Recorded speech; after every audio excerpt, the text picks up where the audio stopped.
Greetings and welcome to Starkville. I'm Jayson Stark.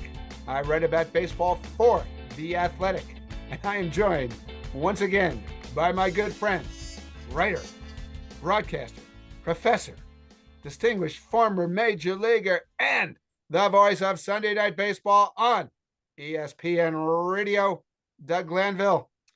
Doug, how's your offseason going? As if that term actually applies to your life. Well, I'm in the thick of a course, University of Connecticut. So I teach Monday, Wednesday, Friday. I kind of raised the bar a little bit. It's great. I mean, I have a lot of fun. So yeah, it's busy, fighting the snow, the slush, but getting ready. I can feel it. Pitchers and catchers, they're creeping around the corner. Here we go. So close. As for me, I just got back from a fantastic week in the Magic Kingdom, Cooperstown, New York, one of my very favorite places on this planet. Yes. And so this week we're going to have a Hall of Fame motif running through the whole Starkville show. That includes our trivia question, really good one. You should definitely stay tuned for this. Plus Doug's Tales in the Dugout segment. I can't wait to hear Doug's memories of the three newest Hall of Famers, Adrian Beltre, Joe Mauer, and Todd Helton. Their careers all intersected with Doug's career, so that'll be great. Plus, Doug was also a teammate of a guy named Billy Wagner, who happens to be this week's special guest. And I'll admit, as happy as I was for the three guys who got elected last week, wasn't it impossible not to feel for Billy, missing by 5 votes in his 9th year on the ballot, Doug? Oh yeah, man, this guy. Yeah, he just a force. You think about Hall of Fame and you think of dominance in your time period, right? For the best at what you do. And I just see the image of Billy Wagner just being that guy coming out to close out games, and the electricity, the velocity, the poise. So I feel like his time will come, but wow, he was just a dominant pitcher. So, Doug, what do you say we talk to a guy whose Hall of Fame induction day is coming? I'm sorry that it won't be this July, but I don't know. In my experience, there's no such thing as a bad time to talk to Billy Wagner, a man that the numbers tell us was merely the most dominating left-handed reliever of all time. So, Billy, welcome to Starkville. Appreciate your carving out some time for us. No, it's so great to see you guys. Dougie, it's been forever. It's always great to talk to you guys. Likewise. So let's start with the election. You missed by 5 votes, I'm sorry to say. And you know what, Billy? If you got 73.8% of the vote in the New Hampshire primary, you know what they'd call that? A landslide. The Hall of Fame election. It means they're telling you wait till next year. So how would you describe your reaction and your emotions to just missing by such a small number of votes?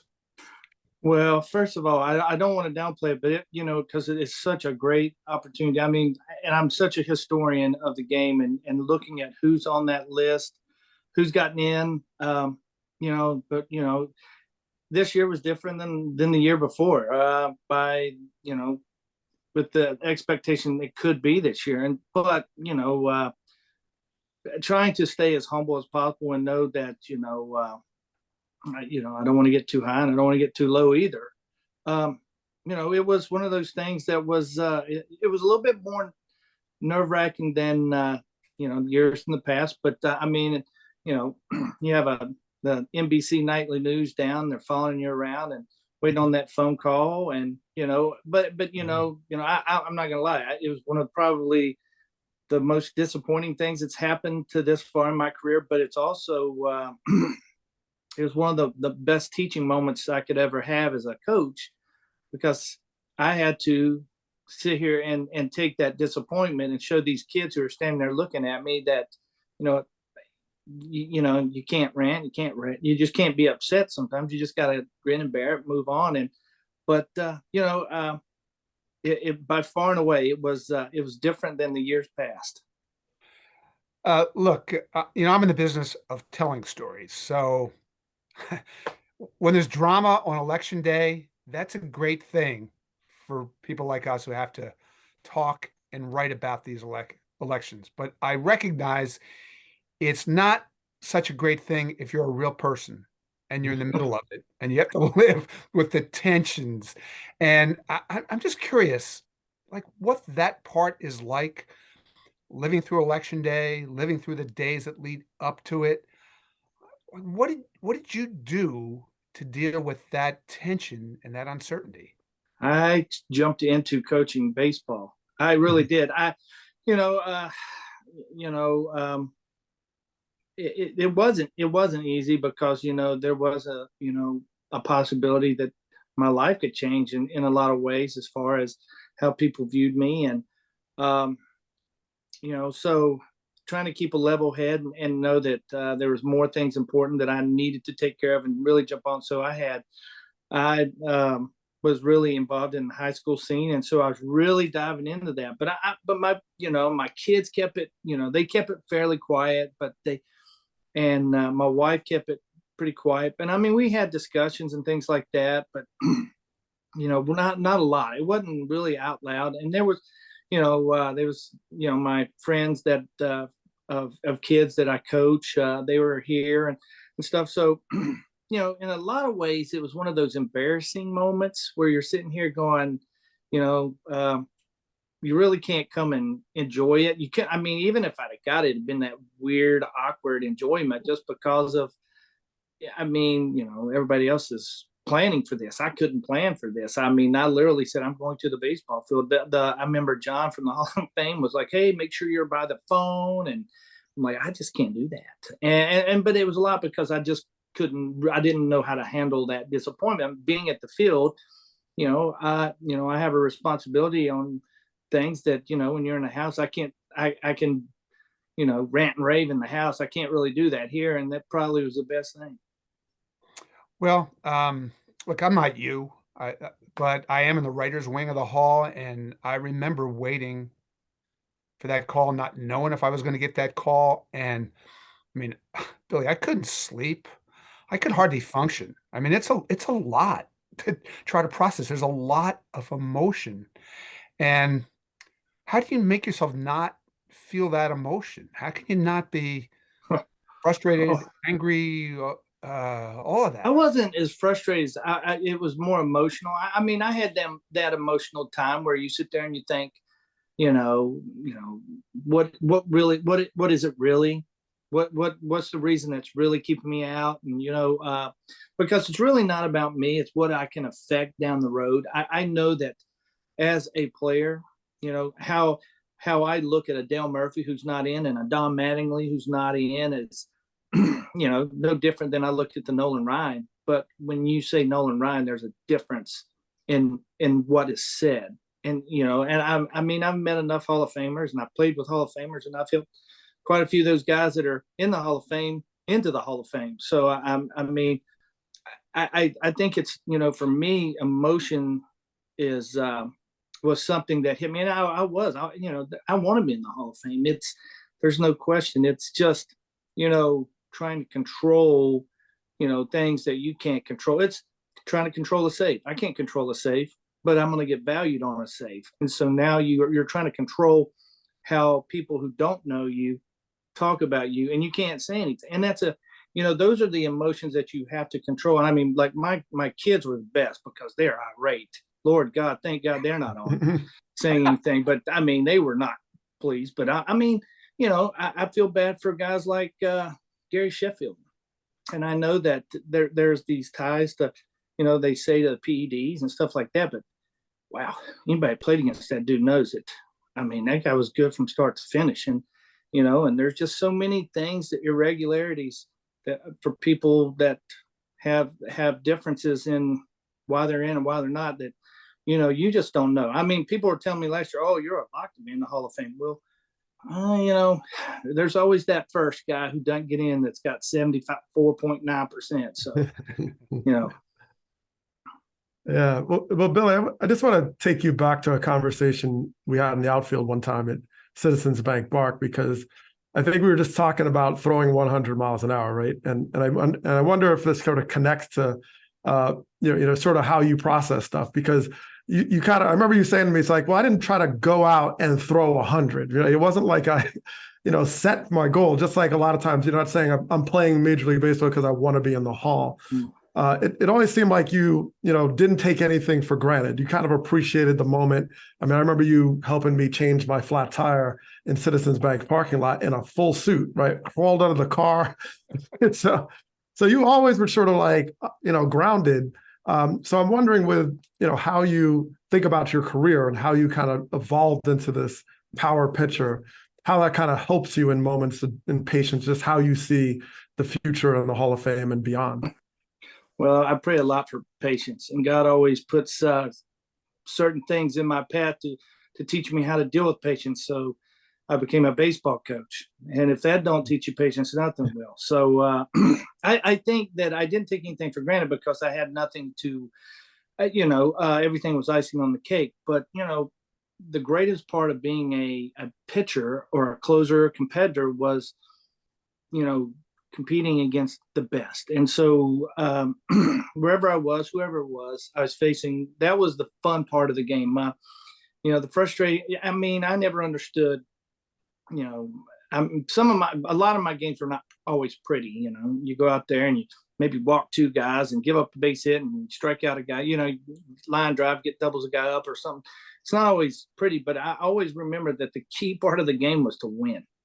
That was the biggest thing. And I never wanted to put my team in a situation where I wasn't giving my best. And so, that's why velocity never made a big deal. Velocity was God's gift to me to get through a lot of things, but my goal at the end of the day was to win. And so if I wasn't winning and if I wasn't getting the win for our team, then it didn't matter what the individual goal was. It was really just focused on it. And that I think that keeps you humble, and I think that keeps you planted. And where I'm from, I mean, I struck out a guy for the Atlanta Braves when I was in with Houston, and my grandfather saw it, and I pumped my fist, and he called me in the clubhouse. And he asked me, he goes, "What are you doing?" He goes, "You haven't got more saves than Lee Smith, and you don't have as many strikeouts as Nolan Ryan. Till you get that, you just need to walk off the field and just shake hands because you're doing what you're supposed to do." And so that was how I was raised and stuff like that. So, but I mean, that was just, do your job to win. I want to get back to the Hall of Fame in a minute, but I can remember conversations with you about this, something very close to this, which was you're the first guy I can ever remember where fans in the stands would cheer or boo the radar gun readings. Right? Yeah. When you hit 100, 101, they'd go wild. And if you hit 99, they'd boo. And I wish, and you know what, I can tell you exactly where that happened. And this is where immaturity and learning from this is the greatest thing. But I remember coming into Philadelphia, my first, I'm first on the mound, and I think I pump a couple hundreds in there, and fans are going wild, popping 99, and they're booing, but I remember giving up a home run to Mike Lowell at 100 miles an hour, and not one boo, not one complaint, not anything. I remember sitting there going, what just happened? I mean, I was so mad, and it was so funny, but I don't remember walking out and people going, "You suck, Wagner," or anything. Nobody said anything. They were like, it was 100 miles an hour. What are you going to do? So it's like, well, if I keep throwing 100, you can't really be criticized with so much. Something like that. Okay, back to the Hall of Fame. I know there are no guarantees in life, but in these sorts of elections, past is normally prologue, and history would tell us that you're going to get in. Everyone who's ever gotten this close as you are has a plaque in that gallery. Plus, we've had 3 players get in on the last ballot just since 2017. So we're seeing that there's a 10th year push. And then there's Trevor Hoffman. I don't know if you studied this, but after 2016, Trevor was also about 30 votes away, just like you were this year. And in the next election, What happened? He missed by 5 votes. It's exactly the same as you. And then the next year he sailed in. So you are right on that path. That's my little history lesson. What's your reaction to it? Well, I didn't know that because you know what, I'll be honest with you, I'm pretty shallow when it comes to that. So I honestly thought that Trevor was in, with about 7 years left and to get in. So Yeah, it was 7 years left, but yeah, that was still when he got close. That's what happened.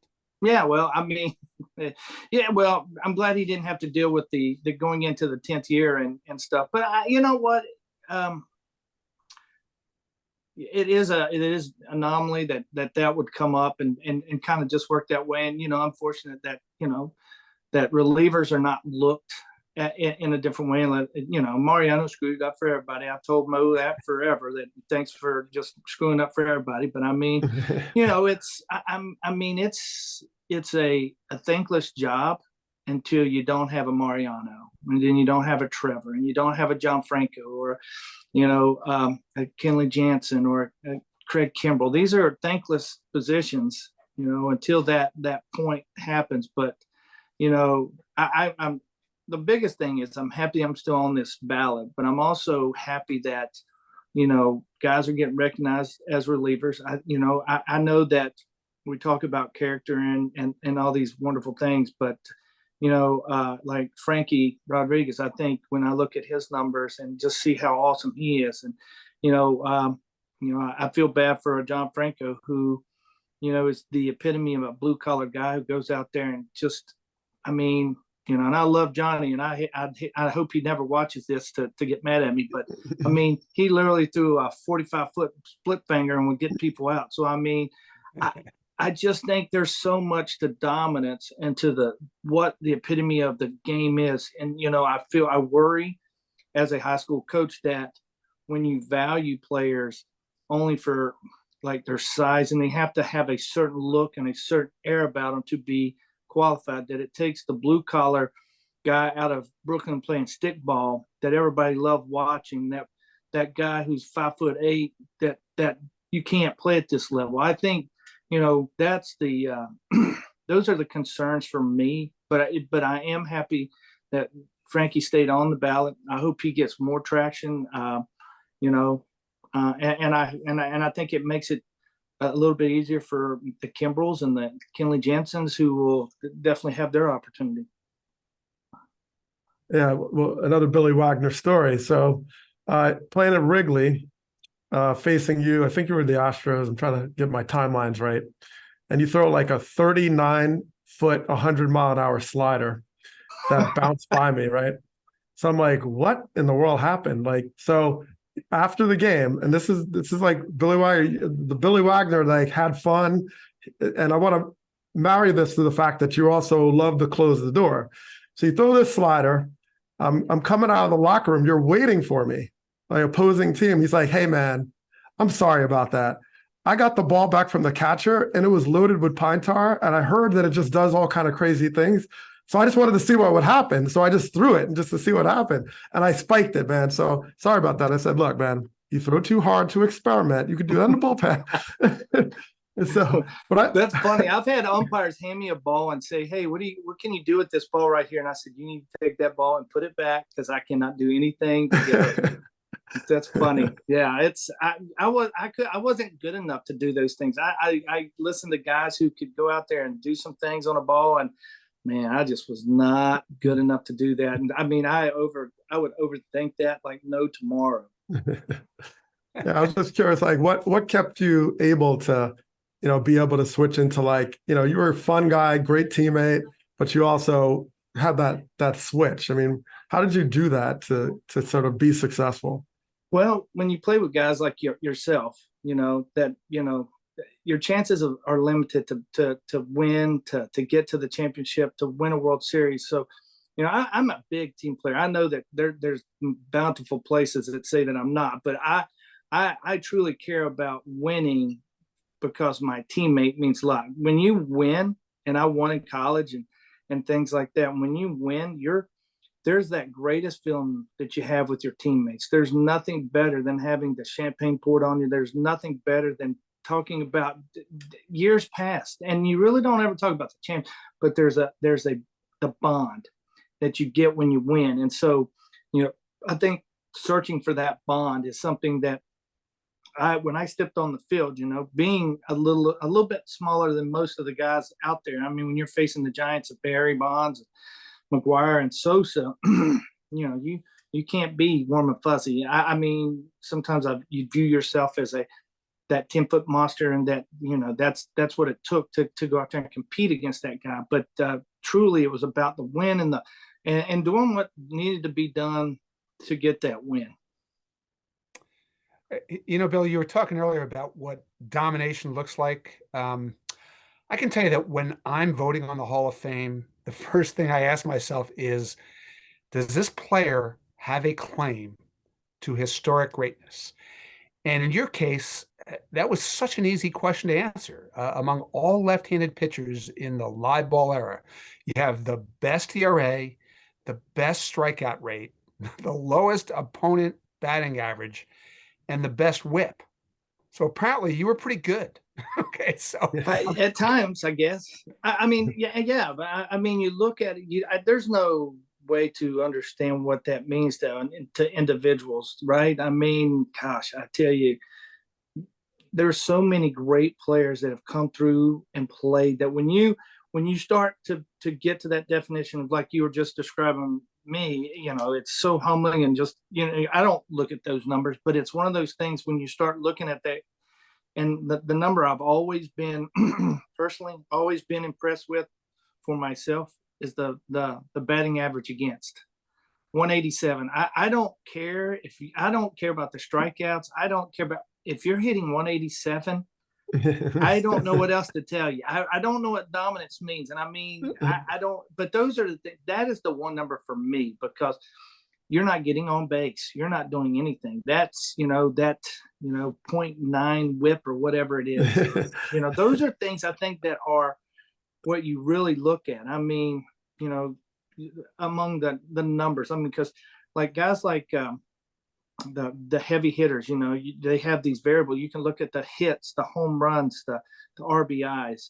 But when you're really looking at pitchers and you go, well, how where does that guy really rank? Because you can't control win and a loss and a save, but you can control strikeouts and you can control batting average against. And when you have that type of number against people for 16 years or whatever, it's I don't know what dominance means if that's not dominance. Yeah. So if I was going to sum up why I think some voters had a hard time voting for you, I think there are two things. One is, you said it, Mariano screwed it up for everybody. And then there's a segment of voters that just doesn't believe in voting for any closer except that guy. But the other is obviously, your postseason record. And I know it's a small sample, but you did end your career with an ERA in the postseason of 10.03. And so what I did was I went through all of your postseason appearances, outing by outing. So I think I've been able to present some perspective on what those postseason numbers do and don't mean. But I wonder how you look back at those postseasons. Well, I got two stories. Well, I won't say I wasn't very good in the postseason. I would say I wasn't as dominant in the postseason. I think the first outing in I had in the playoffs was in Atlanta. We're getting beat 12-2 or 12-1, or so I come in and I'm facing whatever. I think I give up 2 runs. So automatically I'm sitting with a nice warm 18.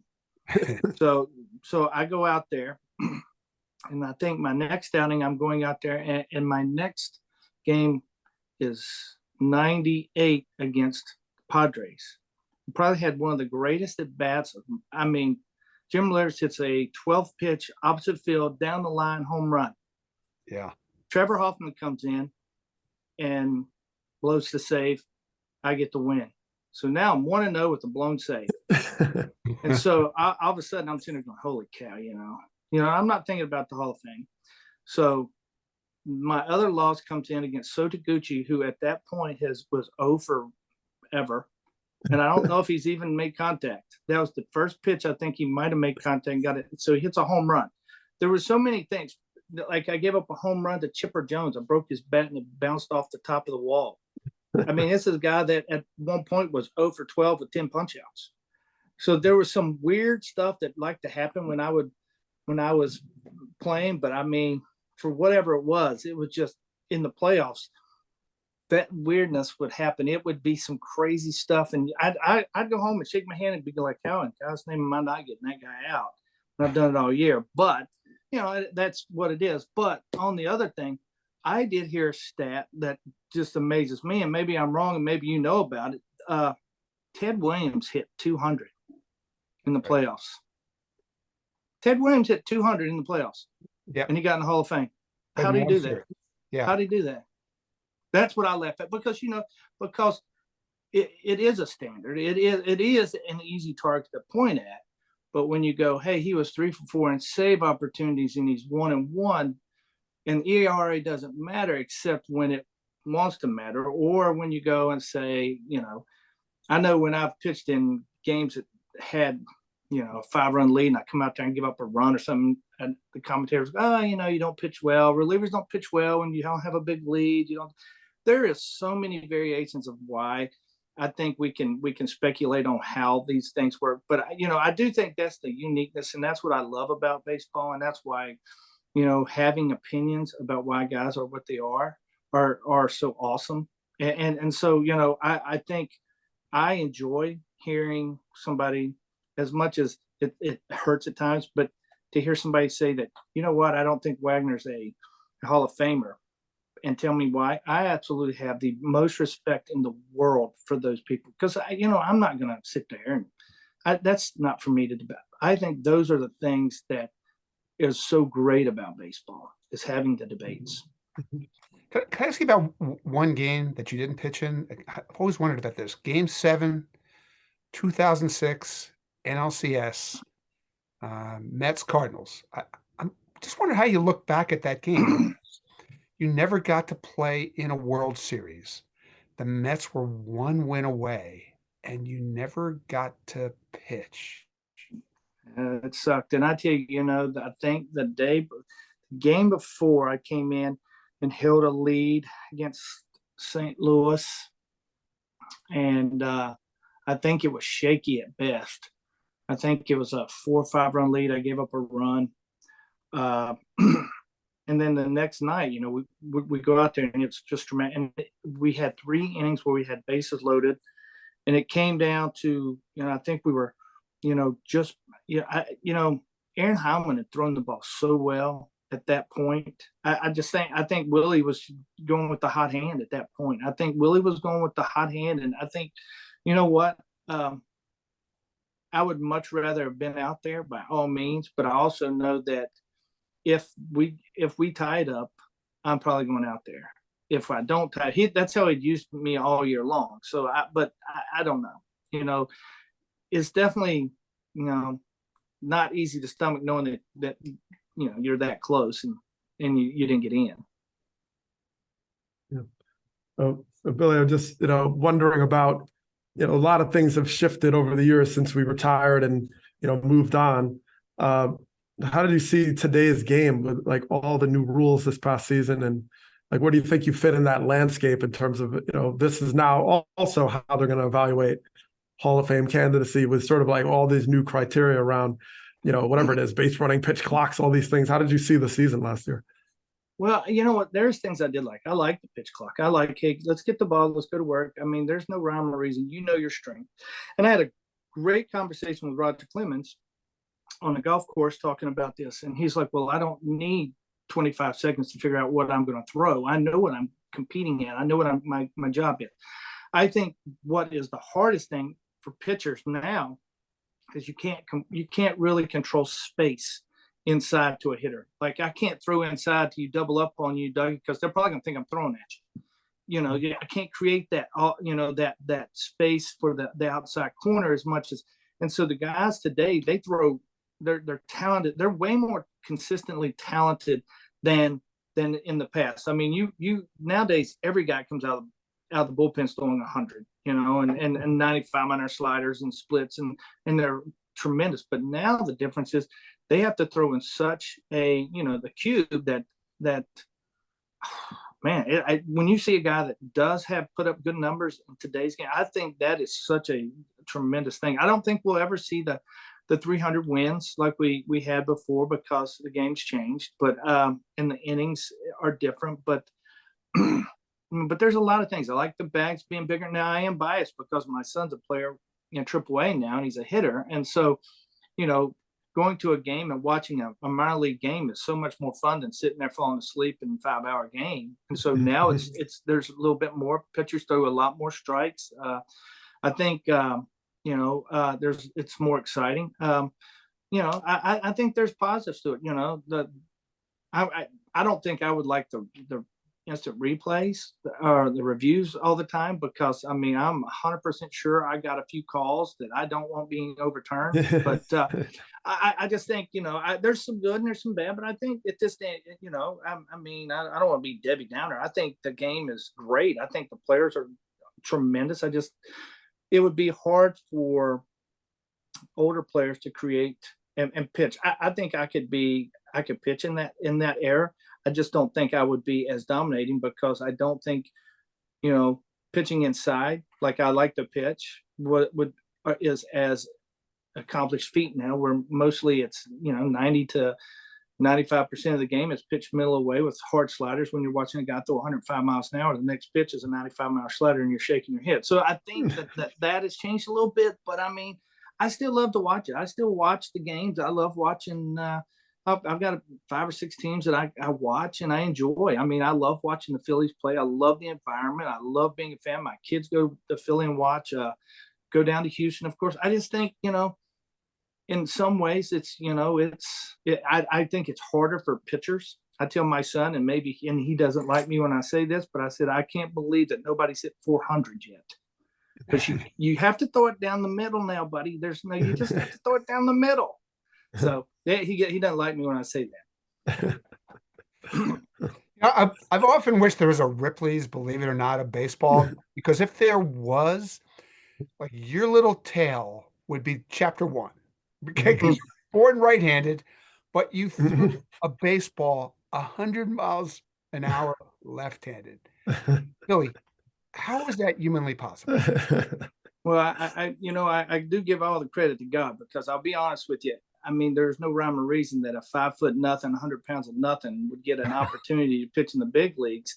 Not only, be naturally righty, go out there and you're off arm and pitch.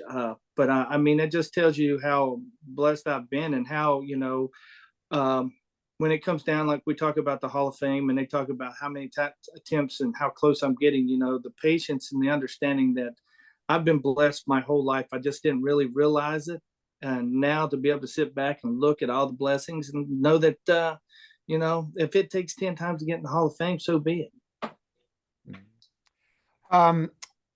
You should tell people who don't know your story how this all came about, because you broke your right arm, which caused you to learn how to throw left-handed. But which version you want me to tell you? Because I tell you, the ones that I hear now are much better than the ones that the greatest story. I'll tell the real story after this, but the best story that I hear is that I was 19, I was in college, I broke my arm, and I just came out and I said, I'm going to pitch left-handed, and I did it. That was just how good I really was. So I'm like, when I've heard that a couple times, and I really am like, I should just wing that and go with it, because that sounds way better. But unfortunately, it was nothing like that. It was, I guess, I love playing football. Football was my favorite sport. I wasn't very big, but everybody around me was. And so I would have this guy named Chip come over and we would play. And I had a hat football, and we would play, and he fell on me, broke my right arm.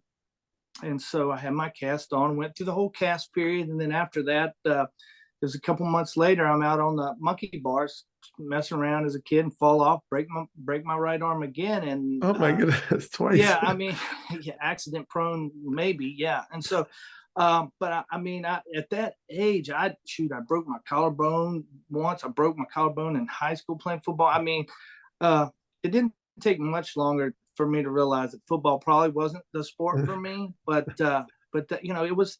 But I think those things you don't realize happen for a reason. But I mean, you know, Kenny Rogers once time he challenged me to throw right-handed in Philly, and he came out and he goes, I think I got you. He goes, I think I can throw harder than you and further than you right-handed. I went, well, let's see what you got. We're standing at the batting cage, and he throws a ball and he throws it to third base, and he's feeling pretty good about himself. Well, I threw it in the stands. I came out right-handed, threw it in the stands, and he looked at me and said, well, I'm naturally right-handed. I said, and it was so, but I mean, those are the weird blessings. Yeah. Hey, what's the next best thing that you do with your left hand besides throw 100? Nothing. I can't do anything. I could stab myself. I mean, I am useless left-handed. I mean, I can't do. Let's see. I can't do anything. I can't write. I can't eat. I can't do anything. I mean, you know, drinking is decent, but I mean, it's crazy. I can't do much left-handed. Wow. That is remarkable. But you know, Darryl Kyle was naturally left-handed and pitched right-handed, and so me and him would trade gloves in the Astrodome, and we would play catch. And he could throw, and everybody that faced Darryl knew that he had probably one of the greatest curveballs ever. Well, he would throw. He could throw right-handed. He could throw a left-handed curveball the same way. It was unbelievable. Yeah, I mean, I think there's other guys out there that are weird like me, but man, that was pretty cool. Yeah. Well, I know, like Andrew Jones, batting practice, lefty. I mean, bombs. I mean, incredible. One quick question: alpaca farms, man. I remember the alpaca. Is that still happening, man, or what's happening? Well, I rode that thing as long as I could. I cashed out, made some money, and then. But I started coaching. I you know, we enjoyed it. It was pretty neat. It was something that was unusual, but we did it for I don't know, maybe 18 years, and then I retired, and we kind of got out because I started coaching so much. I was like, I'm never home to do anything. So we got out of that just in time because I think the market crashed the next year, and so lucky me. But it was a neat little thing. I mean, not many times you get seen. You know, I mean, able to like. Deliver an alpaca baby on TV, but I mean, I've been able to do a few weird things. Well, can you give me like the top 2-3 things you learned from alpacas or alpaca farm? No, I have no idea. Well, they poop and eat in the same place. It's the weirdest, nastiest, most disgusting thing ever. So I mean, yeah, I you know, and their fiber is supposed to be this tremendous wool and nice, and it is, but it's different. I mean, they are friendly though. They are friendly for the most part. My kids loved it and stuff like that. It was a great, you know, bonding little period. My boys had none of it, but my daughter and I, she liked to do it. She raised some little cria, so it was pretty cool at times. But yeah, it's a little different than raising a horse or raising a cow. I bet it is. All right, one more thing before we let you go. I want to ask you about what it was like to face the 3 guys who did get into the Hall of Fame last week, plus one other hitter. So just give me quick reviews on these guys. Let's All right. Let's start with Adrian Beltre. He was 0 for 6 against you with 2 strikeouts. Yeah, but he was 19 years old. I don't think he was so emotional at that point. I remember him being, you know, he was young, so you really didn't know him. You knew that he had crazy talent, but he was so emotional and stuff like that at that point. He was not the hitter he became, or he'd have probably went 3 for 6, but he was completely different at that point. I mean, what you watched him evolve into was just, I mean, I tell you, when I watched him, I enjoyed. He's the guy you wanted to play with because there was nothing better than having fun. Him and Miguel Cabrera, those two are the two that I was like, man, I would enjoy playing with them because there was never a tense moment. You never felt uptight, and you could sit there and I mean, somebody pulling their jersey out or somebody I can't imagine having him come up and talking, trying to be serious with me during the 9th inning and stuff like that. So I thought he was neat. I don't know if I faced Joe Mauer. Yeah. One at bat you were with the Mets, 2007. You struck out a guy who was really hard to strike out. You don't remember it. No. Okay. You were unhittable. That's all we need to know. Okay. Well, I mean, I did not know that, but okay. But I do. You know what's funny? I remember going there with the Braves, and I got Joe to sign me a jersey. So, I mean, you couldn't not watch him and root for him. And as soon as you spoke to him, you knew you were a fan anyway. He was like, he was perfect, the perfect politician for baseball. So you're like, man, all right. So I know where I sit. But he was, gosh, he was just, it stands out as to be a catcher for really the 10 years, to go get the batting titles, an MVP. I mean, to do that when catchers just, I know how I treat catchers. So, I mean, that was on top of that. And play, right. He was just so impressive. I tell you, I couldn't be happier for him. Now, my other guy, my buddy, Todd Helton. 3 for 9. You only struck him out 2 times. That dude took me deep one time. He grunted in Colorado, and he ran. And I'd yell at him. I mean, we were buddies. We are buddies. But he said something to me one time. He would come in, you go into him like in April, and he'd be like, I suck. I'm not doing well. I'm hitting 120. Oh, I hate it. Pitcher's curse. And I would yell at him. I'd yell at him. He's talking about this, and I come back and the end of the year, and he's hitting 340 and 40 home runs. And I'm like, what happened? Well, I made a few shots. Shut up. But he was the best at, he competed.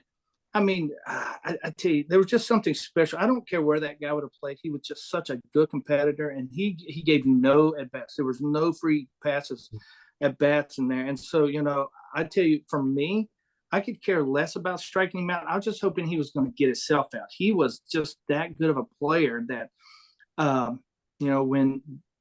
when he wrote, I tell you, I've faced a lot of the Hall of Famers, but there's a few that went like Todd, I would face those guys way more than I would want to face Todd Helton. He was a total hitter. He could hit. He could get on base. He wasn't afraid to give himself up and get a single and do the little things. That's what stood out to me about Todd. He was just a phenomenal competitor. Yeah. Okay. One more guy. Do you remember a guy named Doug Glanville? He played in the National League just about the time you were there. And so he went 2 for 13 against you. 4 punch-outs. So that's twice as many strikeouts as hits. What do you remember about Glanville? Easy out? No. Dougie was so fast that all you tried to do is you wanted him to get himself out, because he wasn't normally a guy that you struck out. So you didn't go out there saying, all right, I'm going to do it. You really tried to let him you put the ball in play, get him out. And that's really how I approached it, because he could put the ball. You just had, he was smart enough to know that you couldn't take anything for granted, because he could lay down a bunt. He would do all the things it took to win. And so that's what made Dougie so hard to face. And so when you got him out, because he's the type of guy that all of a sudden gets on and drives you crazy on the bases. And then the guy behind him takes you deep. So Dougie was no fun to face. Doug, you want to reminisce about that big RBI single you got off Billy in 2000 for Desi Relaford in the 9th? I'm sure you remember. Was that in Houston? Where was that? I don't know. You're supposed to remember. I don't even know. Yeah. Well, I know I got an infield hit with the Rangers. I hit it down the third base line. And the guy, I do remember that. I mean, I love the challenge. You see a guy throwing 100, and I always enjoyed that. So that was velocity was good for me. Actually, it was the wrinkle. I remember pinch hitting off him. I fouled one back, and it was almost like, all right, I'm not throwing that again. And then he threw all these sliders, and I was done. But yeah, we had a great time, and it was so much fun as a teammate. Including changing my tire. I appreciate that. I mean, I had a Range Rover, and came back from the trip, and the tire was flat, and we're in the parking garage, and we're like, oh, do we call AAA? And before we knew it, Billy was in a suit. I think he might even had a vest on, and he crawled under I was like, I can change the tire, no problem, man. It was like oil and everything. So appreciate you, Billy. Appreciate you very much. Anything for you. Hey, Billy, I know you got to go, Coach. We can't tell you how much we appreciate that you took the time to talk about all of this. Pretty sure we'll be seeing you in Cooperstown July of 2025, but mostly thank you. No, thank you guys. It's great to catch up. I could do this all day. It's just, one of those odd jobs, but I really appreciate everything. Thank you, guys. All right, it's that time again. It's time for listener trivia, our way of involving you, our favorite listeners in this show. So, Doug, pressure is on us this week, man. Mentioned this in our last show. We're coming off our greatest trivia season in recorded Starkville history because we got at least one trivia question right in every calendar month on which we attempted to trivialize. Okay, so yes, we did. this is if we're going to keep that streak going, this is our last chance in January. Ooh. I actually think we have a good shot. What about you? Are you feeling the trivia buzz right now? I'm feeling pretty good. Especially Operation Multiple Choice is lurking. So, seven, it's above the threshold. So when you have seven, that's a big number. Yeah. So, we might work that magic, but I feel pretty good. I mean, we should be in good shape. I mean, you're a Hall of Fame person, so you should have some insight on this. So let's roll. Yeah, just for those who maybe haven't listened to this segment, Doug is alluding to the fact that he's about to employ a strategic usage of the Glanville line to help us borderline cheat. All right. So on that note, let's welcome in this week's special trivia guest star. It is Ben Remis. Ben, welcome back to Starkville. You have attempted to stump us before. Am I right? You're right. It's good to be back, and whether you get it right or not, it's just happy to be here. So okay. I think we used the Glanville cheating scheme to get the last one right. Does that sound accurate? Yeah, I'm very familiar with Operation Multiple Choice. Yes. Yes, he has the right terminology. Operation Multiple Choice. Okay, so just so people know who you are, just remind everyone where you're from, what team you root for, the Cardinals, and how you came up with this question. Yeah, I'm from St. Louis. I actually live in LA now, but still Cardinals fan. And I came up with this one. Actually, it's always Cardinals inspired. I'm just thinking about Yadier Molina a little bit and him retiring, and that's been weird because he's been there my whole life. We saw what happened when he was gone for 1 year. So that's kind of what the inspiration for this question. Yeah. Well, I just spent the week in Cooperstown looking up all sorts of fun, historical Hall of Fame tidbits. So I do feel like we have an excellent shot at this one. So Ben, it's that time. It's time for you to hit us with your trivia question. All right. So 2 members of this year's Hall of Fame class, Joe Mauer and Todd Helton, played their entire career for one franchise. Since 2010, there have been 7 other one-team Hall of Fame players elected by the writers. Can you name them? First off, I love this question. I think I actually know the answer to this question, but you've done this before. You understand 7 answers is way above Glanville line for how many correct answers Doug thinks we should be required to get. So I'll let you and Doug negotiate this now. I'm just going to get out of the way for a minute. See, I'm not going to be too tough on this because we have a Hall of Fame voter in here, so I feel like I don't want to go World Series structure of 4 out of 7. So I'm going to go bold, and I'm going to request that we go 6 out of 7. 7 guesses, 6 right. I mean, we have no excuse here. So and it's 2010. So my memory is better than when I played for those years. So 6 out of 7, 7 guesses, 6. That's what I'm shooting for. All right. What do you think? Doug, I can tell you, I think I know all 7, but 6 out of 7, I feel like we have got this. See, when Mauer and Helton both got elected last week, I was writing all about it. I actually researched a tidbit on one-team Hall of Famers. Oh. So, I mean, I knew 4 of them off the top of my head. Mariano Rivera and Derek Jeter were obviously 2. Right. Jeff Bagwell, Rick Biggio were obviously 3 and 4. So Rivera, Jeter, Bagwell, Biggio. And then I went in to that writer's wing in 2019 with Edgar Martinez. So that gives me 5 without really even breathing hard. Okay. So then there's Chipper. Okay.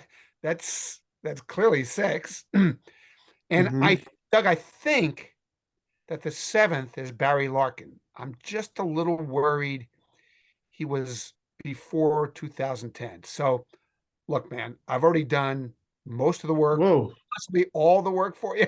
But do you think I missed anybody? It's possible Larkin was pre 2010 and I forgot somebody. What are your thoughts on this one? Okay, question. So they had to be major league, right? It's not like they were in the minors and then it's all major league time. And so Bagwell never played. He was a Red Sox or he was somewhere, but he never played Got like big leagues. traded before he ever Traded. reached the big league. So I'm assuming Okay. that makes Okay. sense. So now what Went to about the Junior? What Hey, about Junior? Ken no, Griffey Junior Jr. went got traded to the Reds, and then he Oh went yeah, to the the White Reds. Sox, and All right, scratching him out. Biggio, Tony Gwynn, where'd he play? yeah, Tony Gwynn only played in one town, but he has to be before 2010. Him and Ripken were 2000. both before 2010.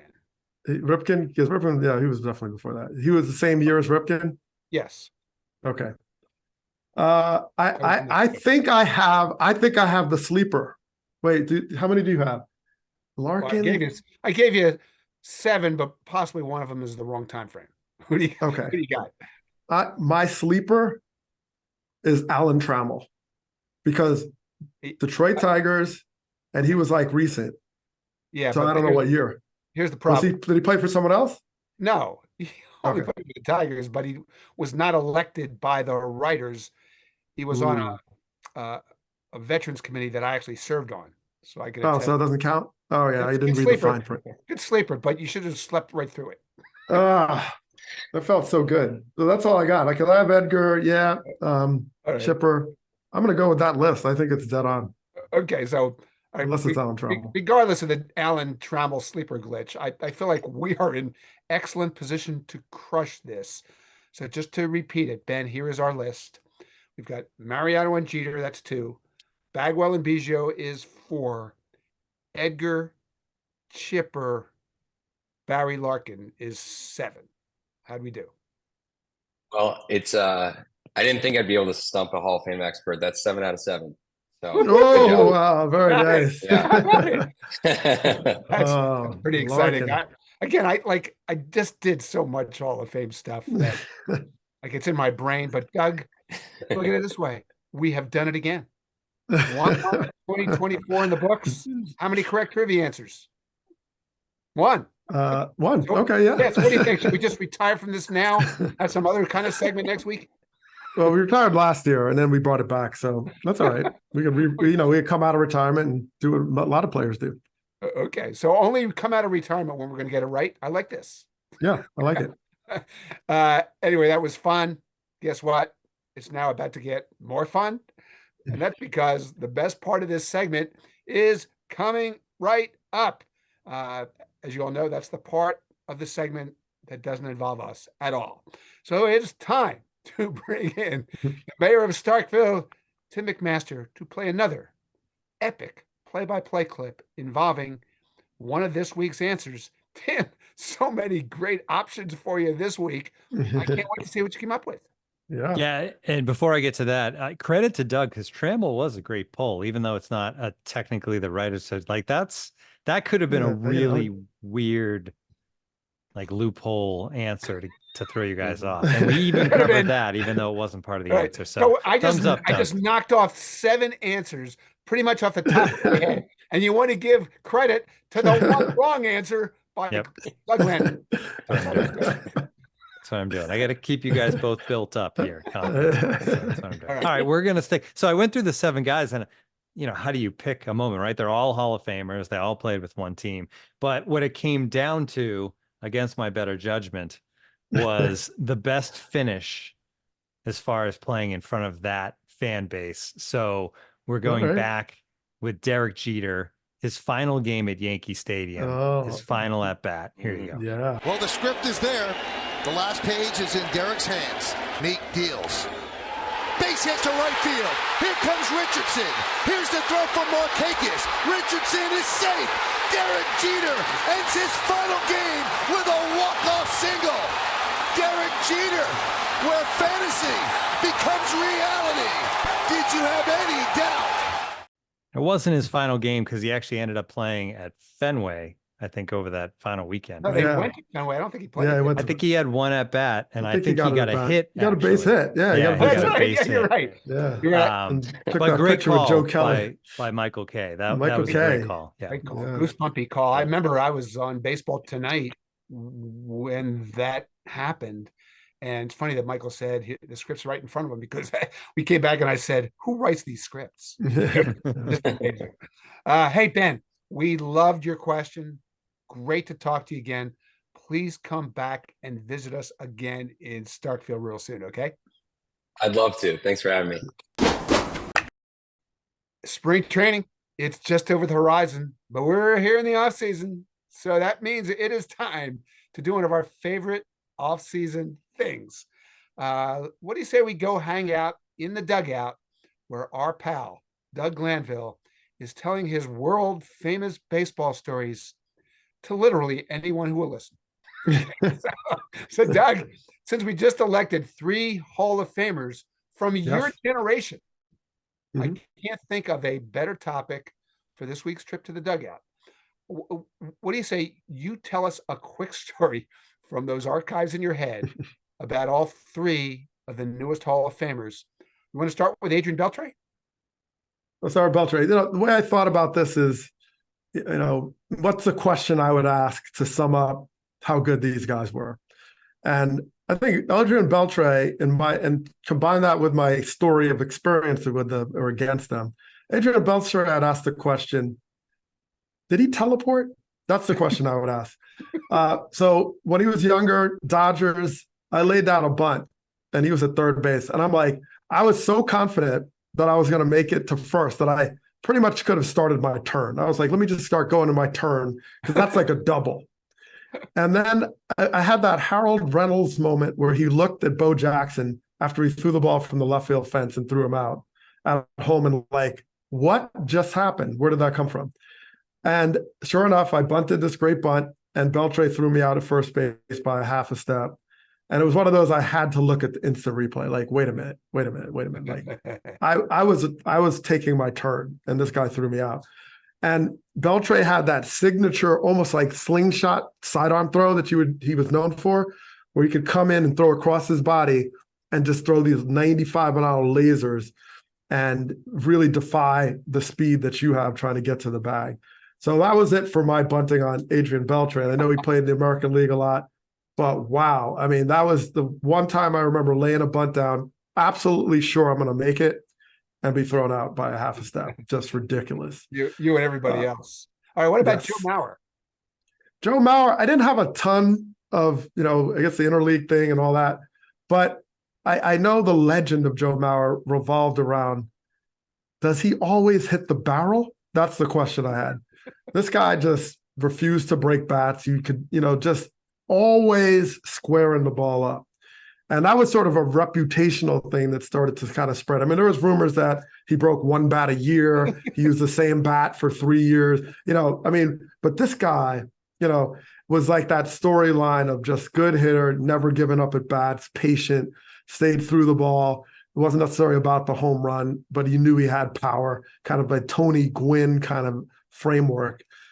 Just amazing. And just to do that from the catching position just takes it to another level. So, Joe Mauer just, it's quiet, executed. And then when you all said and done, you go, man, you're like, that guy was impossible to get out. And that's where Joe Mauer's in the Hall of Fame. Broke 1 bat a year. Okay. Hey, I love these stories. You must also have one about Todd Helton. Todd Helton. I have to second what our guest Billy Wagner expressed. Just absolutely a tough out. But my question for Todd Helton is, was he looking for that pitch? Because every single thing you threw at this guy, he looked like he was on. I mean, I just didn't even understand it. Like forkball, splitter, curveball, slider, he was always in a great hitting position. And as Wagner said, didn't give up a single at bat, but line drive after line drive. But I was always amazed to be a 2-0 count and he'd be sitting on a curveball that was on the outer third of the plate and still be able to stay back and drive it the other way. And I'm just like, was he looking for that? Just amazing on how much he was in control of an at bat. Just everything he hit hard. He was sitting, it seemed like he was in sitting position all the time. Just never looked bad. I mean, just remarkable. Just a guy that I remember every single at bat. And some of the things he would pull off, the upper deck home runs, just the ability to just turn a game around. Just a phenomenal, pure, stone cold hitter. Mm-hmm. All right. Let me tell you my Todd Helton story. I'm sure you remember this, Doug. I'm sure a lot of people do. I used to appear regularly on the late, great Mike and Mike show on ESPN with Greenberg and Mike Golick. And the thing everyone seems to remember about all those segments that I did on that show is not any wit or wisdom that I ever imparted. The only thing they remember is the trivia questions that I asked those guys, in which I basically played the role of Billy Wagner, and they played the role of all the people swinging and missing. So we had a running joke on that show that when they were stumped, they should just answer what, Doug? Todd Helton, right? Because it felt like Todd Helton was always the forgotten answer to every question. My trivia questions tend to be, how many active players, blah, blah, blah. So this went on for years, to the point where even if they were stumped on a pitching question, Golick would just say, I don't know, Todd Helton. So Todd was well aware that this was going on, of course. But then he announced his retirement, and that was going to end an era, 2 eras, one in Colorado, one in trivia. So the last week of his career, you know what I convinced him to do? I asked him if he would like to ask the weekly trivia question on Mike and Mike, and he did it. So they tee up the question, and instead of me, Todd Helton pops on. He says, "Hey, Mike and Mike, it's not Jayson this week. It's me, Todd Helton. And I got a question about me." It was so great. So when I saw Todd last week in Cooperstown, I congratulated him. And I said, "We know you were already in the Trivia Hall of Fame." Yeah, for sure. Don't we need to build one of those in Starkville, a Trivia Hall of Fame? Oh man, you should have had him call in anonymously and then reveal that he was Todd Helton.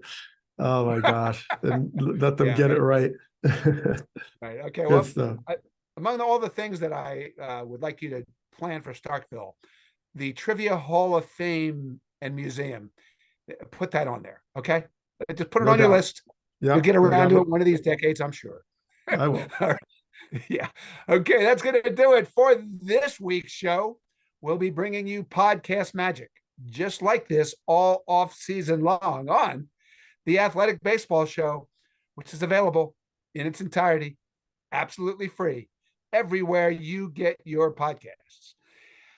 And if you'd like to read any of the amazing hot stove baseball coverage or Hall of Fame baseball coverage in the Athletic, we can tell you how. Just go to theathletic.com/baseball show. And if you're a new subscriber, you can subscribe for just $1.99 a month for the next 12 months. But also remember, you too can be part of this podcast, because every show we pick some fun listener trivia question. Then that lucky listener gets to join us right here and prove that there's almost no baseball trivia question we can't get wrong. Not today's, of course, but hence the term almost. Almost. So to join us, what would you do? You could always email us at starkville@theathletic.com, or you can do what Ben Remis did this week. Hit us with your questions via X, the site once known as Twitter. And we have Doug Lanville with us. He was formerly once known as Doug Lanville. That's so right. How would people direct a question at you on X, formerly known as Twitter? Yeah, I just put a little more accent on the G in Doug. That's the only difference. So I was formerly known. But it's the same thing. At, spelling the same, DOUG, GLANVILLE. That's it. Once spelled Doug Lanville, and you're still spelled Doug Lanville. It's very helpful to know that. Amazing. I am at Jayson So that's JAYSONST. Remember to hashtag your questions, hashtag Starkville QS. So, Doug, thanks for playing. Thanks to Billy Wagner for visiting us. Thanks to Ben Remis for the great trivia question, which we nailed. Thanks to the mayor of Starkville, Tim McMaster, for producing us and putting up with us. And thanks to you all for listening. Doug and I will see you soon. On Starkville.